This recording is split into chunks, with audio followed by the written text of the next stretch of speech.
Started. Hello guys, can you all hear me and see the screen? Hopefully. Yes. Yes. Okay.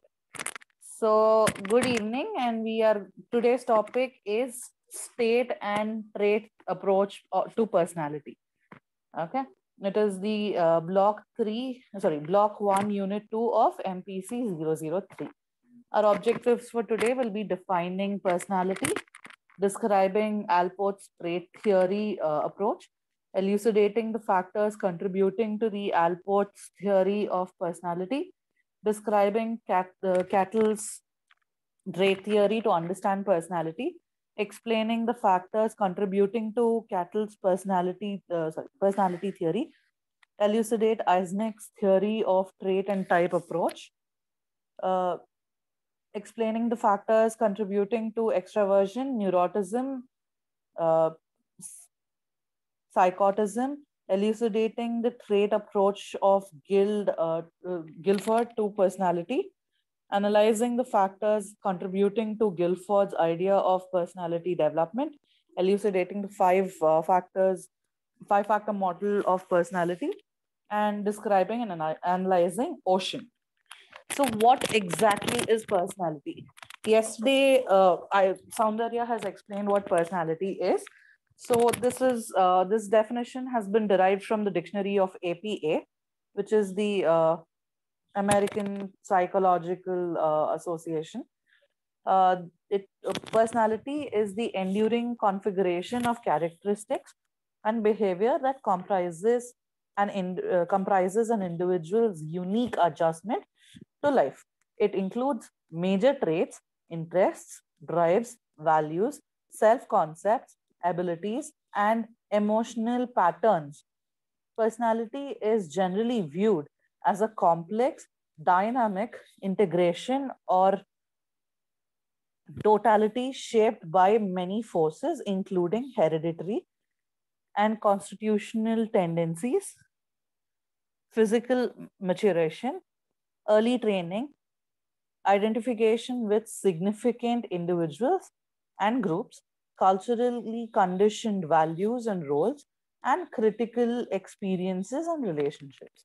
These are all the factors that are happening around us that affect our personality and influence our personality. So, in layman's terms, personality refers to all these abilities or all these reflective, relatively permanent traits, dispositions, or characteristics within a person that gives some measure of consistency to the person's behavior. There are again two types of approaches that we're going to see: the state and the trait approach. The type approaches to personality is a part of the history of um, finding the different types and traits and states of personality. So, as per the early efforts of humans, behavior was explained involving the personality typologies, which classified into discrete or all or nothing kind of a method. This person called Hippocrates, who was a Greek physician, had classified personality into four types according to the internal fluids or humors.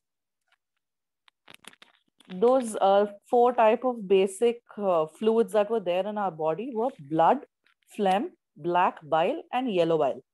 According to him, that he said that if one of these particular types of fluids in our body is more predominant in our body, these are the kind of characteristics that you'll have. If blood was more predominant over the rest of them, it said that there's a sanguine temperament, which means that the person was very cheerful and very active. If phlegm was more phlegmatic temperament, which means he was apathetic and sluggish. That means he was kind of lazy. Black bile, which meant that the person had a melancholic temperament. He was sad and brooding all the time. Yellow bile, which meant choleric temperament, which meant he was very irritable and very excitable. You say the smallest of things, they'll get very agitated and excited. This later on was regarded as a very baseless theory. Then Hippocrates came up with a theory stating that a person who has a short and a thick body are more prone to strokes, and those who are tall bodies and very thin are more prone to tuberculosis. William Sheldon, who is a US physician, tried to derive something out of this particular statement that Hippocrates gave. He said that physiques are related to temperament. This is ectomorph. Ectomorph again is a small, delicate framed person who is very bony structure. This again was explained by Soundarya yesterday in the previous class, but I will again go through it. So the traits, the typical characteristics of a ectomorph is that they are small and delicate. They're very bony in structure. They're called the classic hard gainers. That means no matter how much they eat, the fat isn't built up. They're very thin no matter how much they eat. They're very flat chested. They have small shoulders. They're extremely thin. They have lean muscle mass. Find it harder to gain weight. As I said, no matter how much they eat, they don't gain weight. And they have an extremely fast metabolism. Next, we have the endomorphs. These are the soft and plushy, the squishy kind of chubby people. Okay. And they gain muscle and fat very fast. Even if I joke with people saying that if someone smells food and they gain weight, they're endomorphs. This is something I do it because I'm that kind of a person. Okay, they're generally short. I'm not short. Stocky build. They're round physique. Find it harder to lose weight. They have a very slow metabolism, and muscles they're not well defined. Then we have the mesomorph. These people are the athletic, generally hard body type. These people are always sporting a six-pack ab or something. They're always they have well-defined muscles. Their body is generally rectangular in shape. They are very strong. They gain muscles easily, and they do gain fat more faster than ectomorphs, but they can control it. Okay, we have the MBTI, which is the Myers and Briggs type indicator. This is again a type of a personality test to understand the types of personalities. This was a personality test designed to classify individuals according to their expressed choice between contrasting alternatives in certain categories of traits. The categories based on Jungian typology are extraversion, introversion, sensing and intuition, thinking and feeling, and judging and perceiving. Now, extraversion is a person who's very open, they're very talkative. Introversion are these people who just like to be with themselves. Sensing is trying to understand. Intuition is using your gut feeling. Sensing is more of your, what do you call it? Forecasting type. Intuition is your gut feeling. Thinking and feeling, as you know, a person who thinks by heart and another person who thinks by brain. Judging and perceiving. Judging and perceiving is judging people are these people who come to a conclusion very quickly. Perceiving are people who generally try to think about what the other person is, or they try to understand the other person before before coming to an opinion. The participant is assigned a type such as INTJ or ESFP according to the according to the pattern of choices made. That means there's a questionnaire amongst the answers that are given. These particular types are found.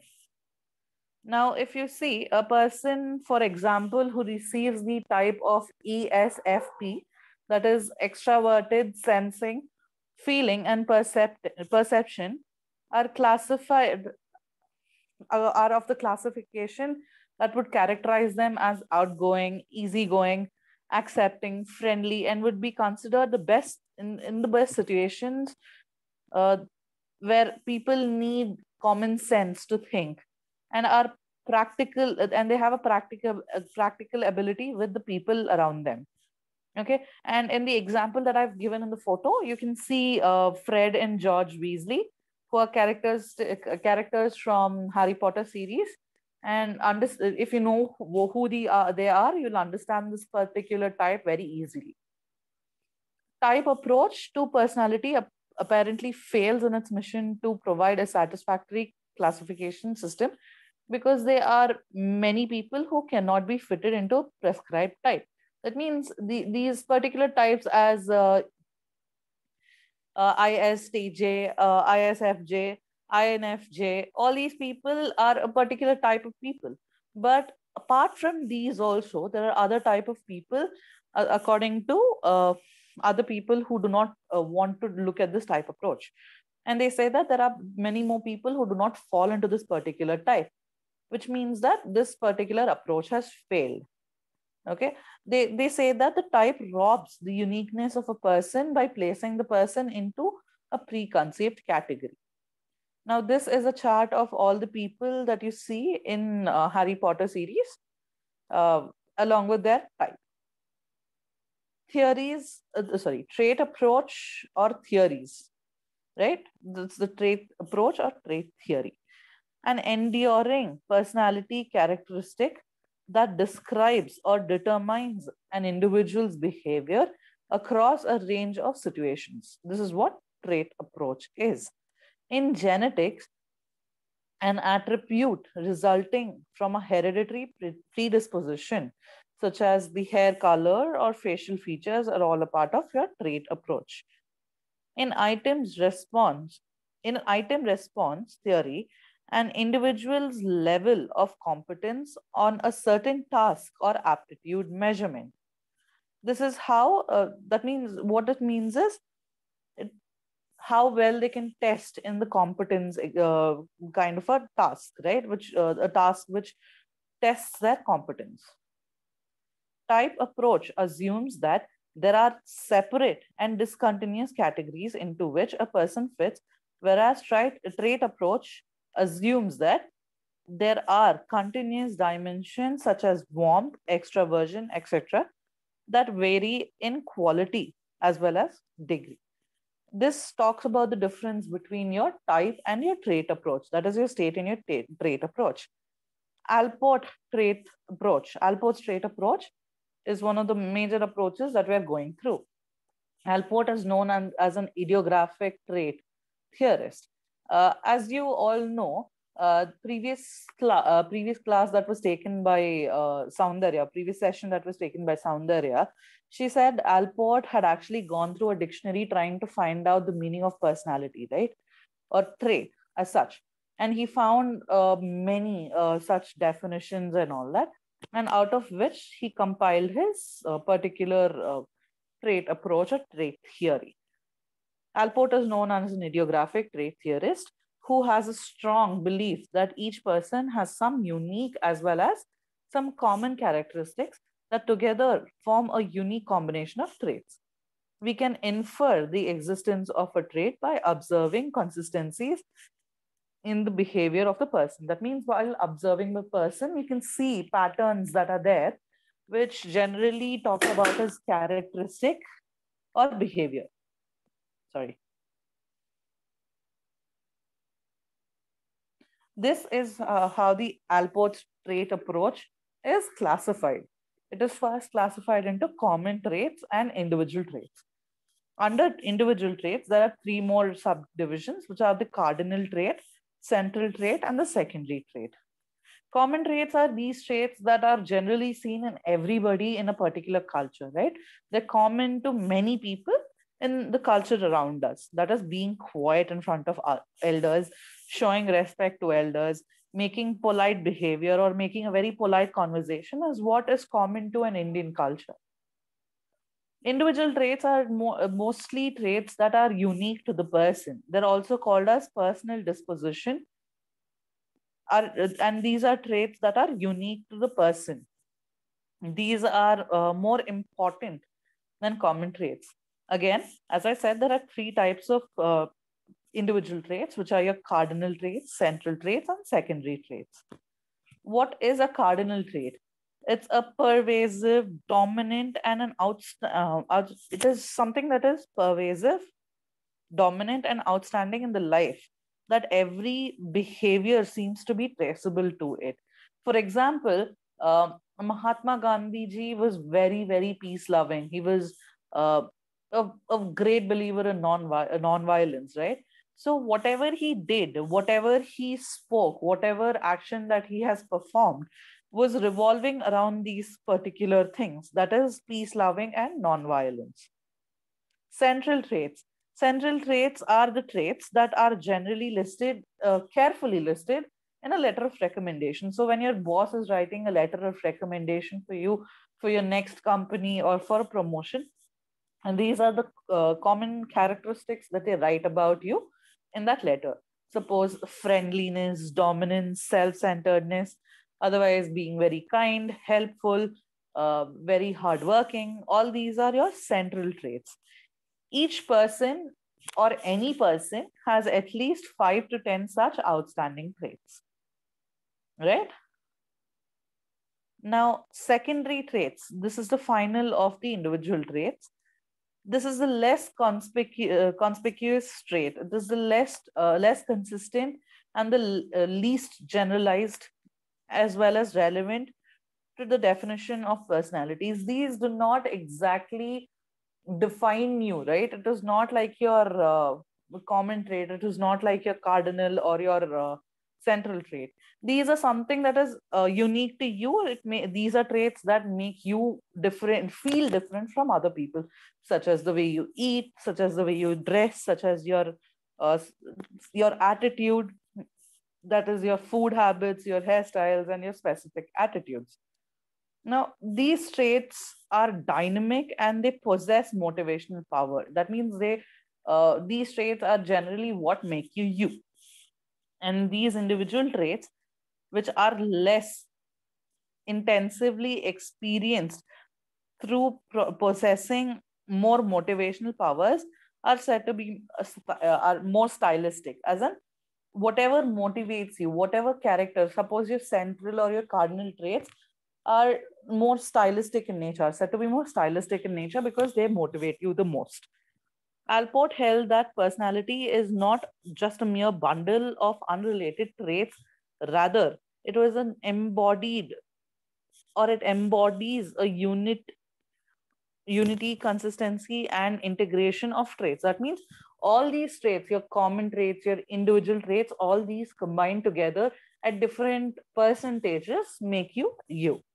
This integration work is accomplished by self or proprium, sorry. Cattell's approach. We are done with the Alport's trait theory. Is there anyone who has any doubts? Can you sum it up quickly? Okay. See, as I said, Alport's trait theory has basically two divisions to it, which is the common trait and the individual trait. The common traits are what you see in a culture or in a society where many people have the same kind of traits. Individual traits are more unique to the person. In amongst the individual traits, there are three types of traits. That is your cardinal, central, and your secondary. Cardinal traits are what you can trace back your entire behavior on. As in, at any given condition, how you behave can be traced back to your cardinal trait. Your central traits are your traits that can be described about you by another person because they're observing you. Things like friendliness, kindness, hardworking, street smart, all these things come under your central trait. Your secondary trait, which is the last among your individual trait, is mostly your less relevant ones, which are mostly unique to you or what makes you feel different from other people, which are not exactly great influencers on your overall personality. These are your hairstyle, your appearances, how the way you dress, the way you eat, what you eat. All these come under your secondary trait. This is your Alport's trait approach or trait theory. we are going to move on to Cattell's trait approach. Is there any other doubt that you people have, or any other question that you have on Alport's trait theory? Or shall I continue? Please continue. Okay. Cattell's trait theory. Raymond Cattell considered that the personality considered personality to be a pattern of traits, providing the key to understanding it and predicting a person's behavior. As per Cattell's as per Cattell, traits are relatively permanent and broad reaction tendencies of a personality. Okay. So he's again classified his traits into a number of categories. First is your surface and source traits. Surface traits are the traits such as kindness, honesty, helpfulness, generosity, etc., that are observable qualities. That means someone else can see you, see that in you. These are also known as your central traits, which are given by Alport. It was reported that these were the clear evidences of some deeper or more general underlying personality factors, and he referred to them as your source traits. That means it comes from within, right? Source traits make up the most basic structure of personality and are underlying factors that are responsible for the intercorrelation amongst the surface traits. So your source traits are what connect your surface traits. So your surface traits are coming from your source traits. Cattell had done a lot more, around 23 or more such traits. He studied some traits, but these 16 traits are what he's done in detail. Reserved versus outgoing, less or more intelligent, emotional versus stable, humble versus assertive, sober versus happy-go-lucky, expedient versus conscientious, shy versus venturesome, tough versus tender-minded, trusting versus suspicious, practical versus imaginative, forthright versus shrewd, placid versus apprehensive, conservative versus experimenting, group tied versus self-sufficient, casual versus controlled, relaxed versus tense. These are simple terms that are given to a person to describe them, right? Reserved or outgoing. That means, is he to himself, or does he want to go out? I mean, is he open to the rest of the world? Is he less or more intelligent? That means if he's stupid or very, very bright. Emotional versus stable. Emotional are people who get easily excited. Stable are not the people who get easily excited. Humble versus assertive. Humble is being very nice to other people, sugarcoating everything, making sure that nobody is hurt. Assertive is trying to show your dominance, you're proving your dominance. Sober versus happy-go-lucky. If your person is able to keep himself extremely balanced and not too happy or not too excited all the time. Expedient versus conscientious. If the person is actually introspecting or not. Shy versus venturesome. If the person is not ready to try something new, or if the person is trying to be very adventurous. Tough versus tender-minded. If the person can withstand anything and everything that is put to him, if he's able to go through thick and thin, all the same. Otherwise, if the person is being very weak mentally, things like that, all were deeply studied by Cattell. And Cattell derived 12 new factors. Apart from the old factors that I've mentioned, he developed 12 other factors that measured the psychopathological traits, such as hypochondriasis. Hypochondriasis is a problem where the person thinks that every issue, suppose he coughs and he thinks that he has tuberculosis, he has cancer, he'll go to the doctor, and if the doctor says, no, there's nothing wrong with you, he'll get very tensed and upset, thinking that, no, the doctor is stupid. I know what it is. I've Googled it.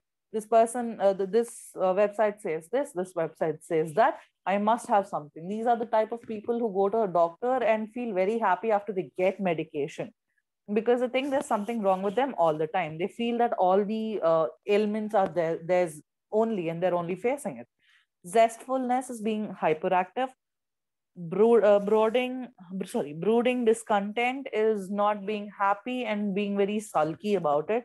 Anxious depression, as we all know, people who are very anxious and they're very depressed at the same time. Anxiousness is kind of a fear, and the fear that is stemming out of depression that is stemming out of anxiousness.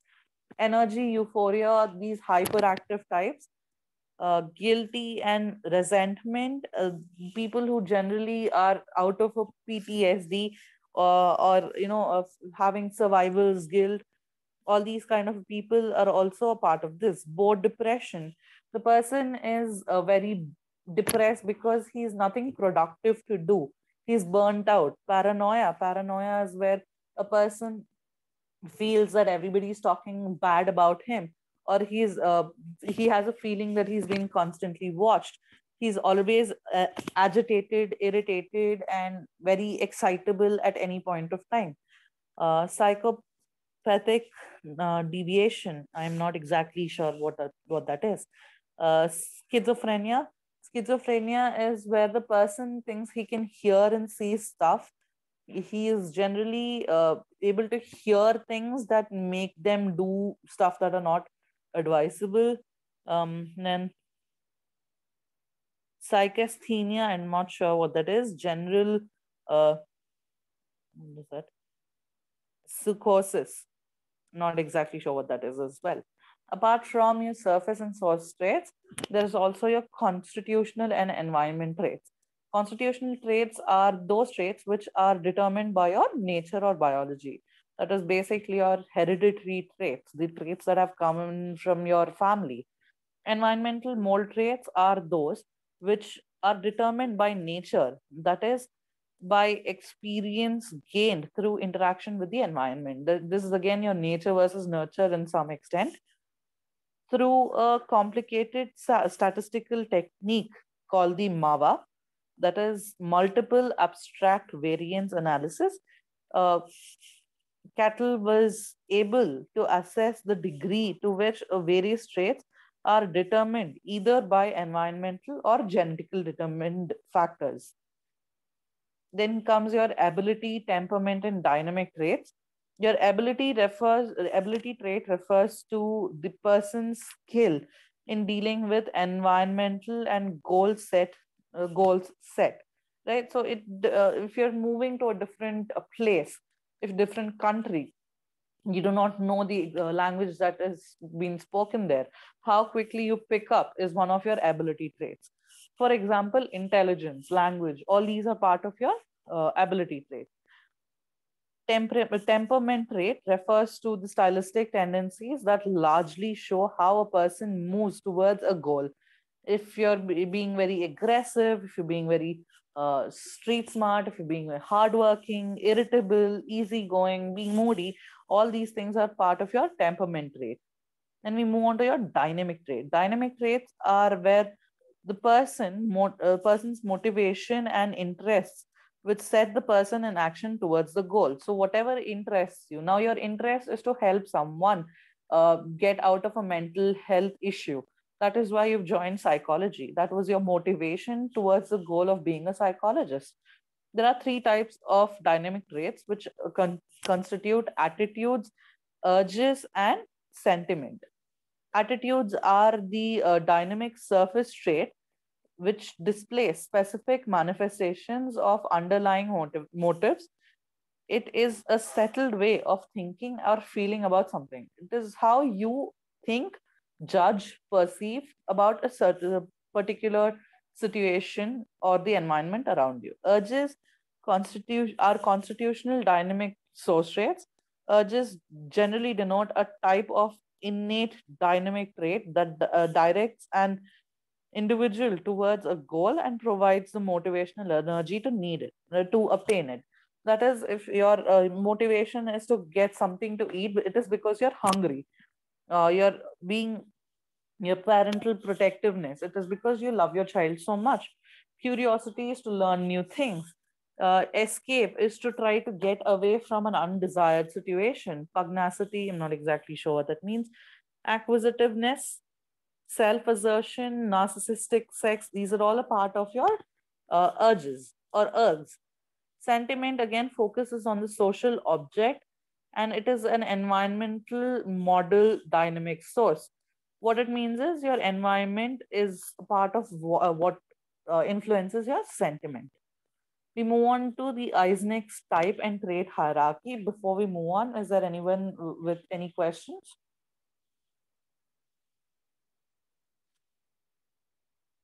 Guys, good morning. Good night. Good night, ma'am. Are you awake or are you asleep? That's what I'm asking. What do you do at night? About to sleep, right now awake. Continue. Oh, okay. Very good. We will move on to the Eisenach's trait and type and or trait hierarchy theory. Hans Eisenach believed strongly that personality was largely affected or determined by the genes, and the environmental factors had very little role to play in it. That means he thought of genetic material as more predominant in a person's personality.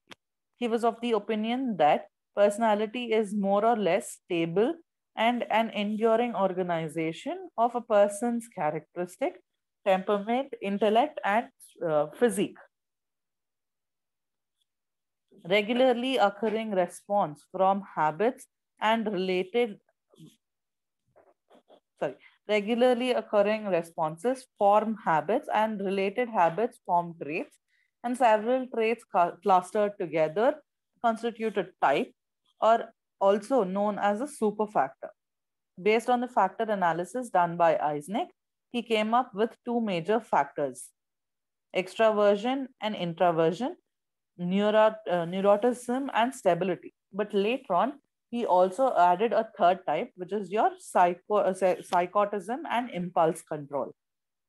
Looking into each one individually, extraversion and introversion. Extraversion is basically a person like Ritu who non-stop keeps talking, and introversion are people who are generally more silent. Okay, more who do not interact more with other Like people. me. Like Praveen. me. Like me. What? You are extrovert in Ritu. You're extrovert, I complete said extrovert. Praveen. I said Praveen for introvert. Ah, I said myself. okay, we'll have the discussion later on. Extroverts are sociable and impulsive, and who like excitement and are oriented towards external reality. Okay, so when an extrovert goes into a party, they're generally the life of the party. They're attracting everyone. They tend to attract almost everyone towards them because they're very sociable, lively, and all that. Introverts are introspective people who are more oriented towards their inner reality and tend to exhibit preferences towards well ordered life. These are people who generally prefer to stay indoors, and if you try to pull them out, they'll try to go back into their hole like a little rat. I'm sorry to compare them to a rat, but it was just an example, no offense. Okay, it is seen that introverted people can be more creative than an extrovert. Not saying that extroverts are not creative, there are many people who are very creative. Neuroticism and stability. Neurotics are emotionally unstable people, and they exhibit anxiety levels that are disproportionate to the realities of the situation. That is, if suppose say you're driving in an auto and you say, "Bhaiya, mere paas 5 rupees nahi hai, and I don't have 5 rupees with me," the person gets extremely angry because you do not have the 5 rupees change. He's basically a neurotic. Okay, they exhibit an anxiety level that is disproportionate to the realities of the situation. Some may exhibit obsessions or impulsive systems, and some show unreasonable fear of objects, people, places, etc. Suppose you've gone somewhere, okay, and one of your friend is like extremely afraid to go there, or they do not like a piece of paper for no reason. People who do not like other people for no reason, and they do not want to go somewhere, a place for a particular for no reason and all. They're generally people who have a lot of anxiety, right? These people unnecessarily put fear into things that do not need to be feared, and these are generally some of the symptoms of a neurotic. Psychopaths fail to assess the consequences of their action, and who who behave in an antisocial manner regardless of the punishment they get. If you see this Hannibal Lecter, this person is a cannibal. He eats human flesh. He doesn't really care about the consequence that he's going to have. Again, Hannibal Lecter is a fictional person based on a real life person. And he is also, I guess, a psychologist, if I'm not wrong. He invites people to his place, kills them, and eats their flesh. He doesn't really care about the consequences because he's a psychopath. Psychotic or psychotism and impulse control. Psychotics are characterized by traits such as being insensitive to other people, hostile and all the time, cruel to other people, inhuman. And however, it is said that psychotics are extremely creative. An impulse control is a disorder characterized by a failure to resist impulses, drives, and temptations to commit an act that are harmful to either themselves or other people. Inhibition theory. Inhibition theory is a theory that was developed to explain why people who suffer from suffer along the various dimensions should behave differently from others. As per Eisner, the individual differences between two dimensions, such as extrovertism or extroversion or introversion, are strongly determined by hereditary and have their origin in the cerebral cortex. Arousal theory. Arousal theory is a theory that has recently placed inhibition theory as Eisner. This is the theory that has replaced the inhibition theory, as Eisner had found inhibition and excitation extremely difficult to assess. That means he did not know how to exactly test that particular theory, the inhibition theory. Arousal theory has the ability to identify the psychological system underlying individual differences in extroversion, introversion, as well as neuroticism and stability. Ascending reticulated activating system is a network, that is the ARAS system, is a network of fibers going upwards from your lower brainstem to the thalamus and cortex. Some other fibers descend from the lower brainstem, which influence the activities of bodily muscles and the automatic nervous system. So it says that this ascending reticulated activating system is a group of neurons that are going upwards from the lower brain stem. Okay. And yeah, they influence the bodily muscles and the automatic nervous system. Guilford's trait theory. Is there any question before we move on?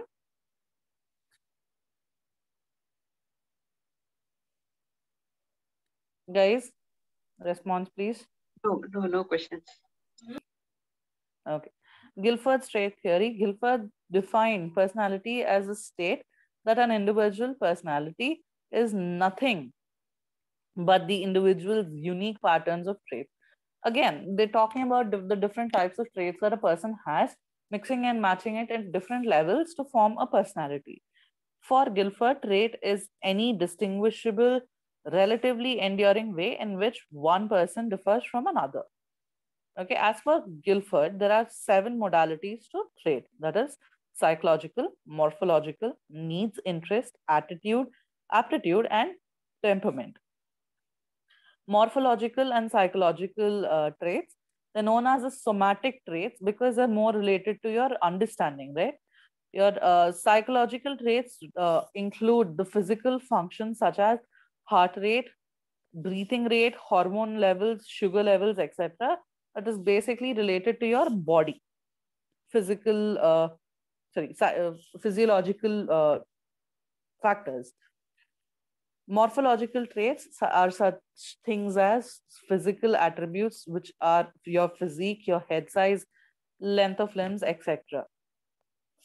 Needs, interests, and attitude. These are regarded as your hermetic traits or dimension. Needs are relatively permanent disposition that motivate the person towards certain conditions. That means you have a need for something. Suppose, say you need a new laptop. It is a need, right? It is a requirement that you need to fulfill, that you have to fulfill. So that is motivating you to do a particular thing. What does it motivate you to do? It will motivate you to go search on Amazon or Flipkart or other such websites, or go to the shop near you, search for the right kind of laptop that is suited for you, go to the bank, withdraw the amount of money that you need to pay, or give them the credit card or debit card so that you have to pay. These are all the actions that were motivated by your need to buy a laptop. Interests, generalized behaviors or generalized behavior tendencies to be attracted by some stimuli. That means, suppose, say you're going through a particular market and you see this person sitting on a wheel and putting mud on or clay onto a wheel and making a shape out of it. That stimuli, that is a solid block of clay changing its form into some beautiful vase or a beautiful mug, has interested you, has attracted you to them. So what you do is you go sit with them, you see for a little bit, and if you're interested, you'd make it. And if that interest picks up, it becomes a hobby, right? Attitude. Attitude is a disposition to favor or not to favor a social object or social action. So your attitude towards when you're trying to do something, that means if you're suppose when you were a teenager and you were trying to talk to your parents, if they give you a certain social object or a social action to do, saying that no, you have to come and sit with us in this particular reception, you have to go onto the stage and stand with us in this particular reception, you'll be like, no, I'm not going to do it, I don't like it. That is an attitude that you have, right? They'll be like, stop it with your attitude, I don't like it, you have to change your attitude. This is what your parents used to say. So I hope you understood what attitude is. We're moving on to aptitude. Aptitude refers to how well an individual can perform a given activity and then represent a dimension of ability through, though they are more specific than abilities. It is how you represent. Suppose I know how to bake. I know how to bake, but I do not know how to represent it. Okay, I do not know how to make it attractive. Then my aptitude level is low. I have the skill, but I do not know how to present it. That means I'm lacking a particular aptitude. But if I know how to present it extremely well and I also know how to bake, then I have a good amount of aptitude. Based on factor analysis, Guilford had identified 3 primary aptitudes: perceptual analysis, psychomotor analysis, and intelligence. Temperaments. We are again back to your Guilford's trait theory. Temperaments. Temperaments refer to the manner in which a person or an individual performs a certain behavior. The basic foundation to this personality or of the personality usually is assumed to be biologically determined and present early in life, including such characteristics as energy levels, emotional responsiveness, demeanor, mood, response temper, tempo, behavioral inhibition, and willingness to explore. These are all part of your personality, right? If you're not curious, you do not have the willingness to explore. If you do not want, if you're scared of saying something to someone, you have behavioral inhibition. Or if you fear what other people are talking about, or what the other person would say, then you have a behavioral inhibition. Then the way you respond to something is your response tempo. Your mood, if you're very happy, if you're very sad, these are all a part of your mood. Okay. Emotional responsiveness. If suppose, say, yesterday Soundarya said that her brother is going to get married, all of us were so happy for her. That was our emotional responsiveness. Praharsh had some other good news. We were also extremely happy about that. Demeanor is your overall what do you call it, emotional or mental how you present yourself in an emotional way. Demeanor is where they say, no, he has a very bad demeanor, he's not a very kind person, he doesn't that means his bad demeanor, that means his non-responsiveness to a certain action is because of his demeanor, which is an inherent quality. The five I'm so sorry about that. The 5 model theory. Yeah, the 5-factor model. I am really sorry about the 4. I'll change it as soon as I can. So we coming about a thing called Ocean. It talks about the 5 characteristics or personalities that you have, right? Extraversion. Let us go in the order. Openness, consciousness, extraversion, agreeableness, and neuroticism. Okay. Extraversion, this particular model assesses the quality and intensity of a interpersonal interaction. High scorers in this particular openness factor, no, they are very sociable, active. That means they're extroverts. A person who scores low is generally an introvert. This is in your extroversion part of it. We move on to the neuroticism. This particular factor assesses the way you adjust, right? Your adjustment capacity, your emotional instability, or your emotional stability. A person who is extremely high scoring in this particular factor is generally emotionally unstable. The person generally experiences a lot of negative emotions and are very moody, irritable, nervous, insecure, hypochondriacal. And a person who scores less in this particular aspect is very calm, they're very relaxed, they're unemotional, they're very hardy, they're very self-satisfied, and they're very peaceful. The consciousness, it is the ability to assess a degree of organization, persistence, and motivation in a goal-oriented behavior. So you're studying for MA psychology.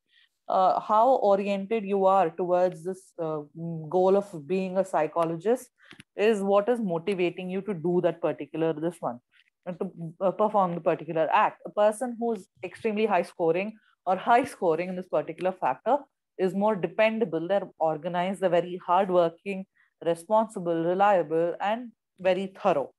A person who scores low is generally undependable and is the complete opposite of your high scoring, hardworking, responsible person. That means they're very lazy, they're very negligent, impulsive, irresponsible, unreliable, and undependable.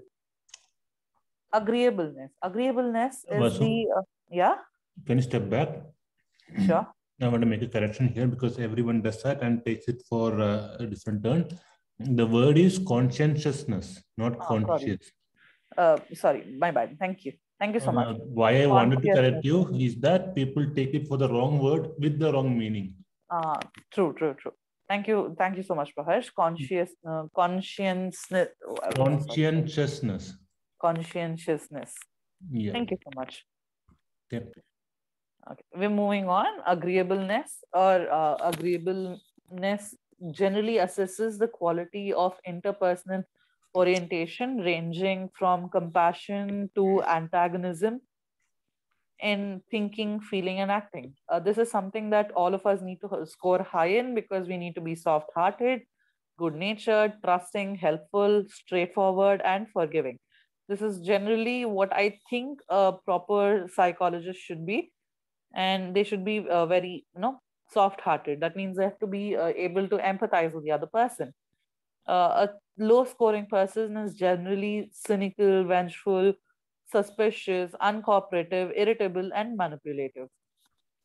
The last part of your oceans or your four-factor theory or five-factor model, sorry, is your openness. Openness assesses how proactive you are in seeking a particular piece of information or seeking a particular goal that you've set for yourself. And it is the appreciation of experience. A person who's extremely high scoring in this are good natured, warm, sympathetic, and cooperative. But a person who's low scoring in this is unfriendly, aggressive, unpleasant, very argumentative, and cold and hostile. All right. And that brings us to the end of the chapter. Thank you for everything.